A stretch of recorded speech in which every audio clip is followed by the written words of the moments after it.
So with our hip switches here, we're trying to transition from one leg to the next before the opposite comes off the ground. So right here, I'm going to go with my right foot to the ground. I'm going to rotate my trunk toward my left hip, keeping that right knee on the ground as long as I can as I rotate my left, coming back over to the 90-90 position on the opposite side. And I'm doing a scaled version because I have my hands on the ground. So I'm using my hands to drive rotation of my trunk. Then the right hip comes, the left hip follows, and the idea here is I'm trying to be intentional to get the muscles around my hip to fire, to feel them. So the intent matters with the motion here. So again, hands, and left leg is going to rotate, right leg is going to come through. That's a bear sit in the middle. I'm going to rotate back in that 90-90 position. You're also going to try to pivot onto your toes. So here in a second, hands are going to come off the ground, and we're going to make it a little bit more challenging. But the goal is you're trying to keep your trunk or your torso as vertical as possible, and that's going to drive more and more motion into those hips without compensations in the trunk.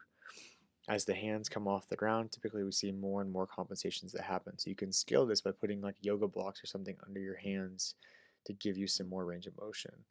So as the hands come off the ground, you'll immediately see a little bit more side bending in the torso. When I transition back to the bear sit position here in the middle, you'll see that lower back start to round a little bit more as I'm trying to clear space into my hips.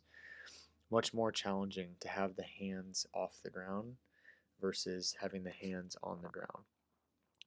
And then obviously if you don't have a lot of hip motion, we can go back to the hands being on the ground and we can lean back a little bit further. So my torso is more in line to be parallel with the floor versus perpendicular. That's going to make it a little bit easier. So here you'll see from that front view, starting with the hands off the ground, I'm going to rotate through the left hip as far as I can, then the right hip follows, then I try to get the left hip to the ground as far as I can before the right hip comes back down. And again, quality over quantity with these. When we're working on trying to improving joint capacity, the intent matters. Should not be painful, shouldn't be pinchy.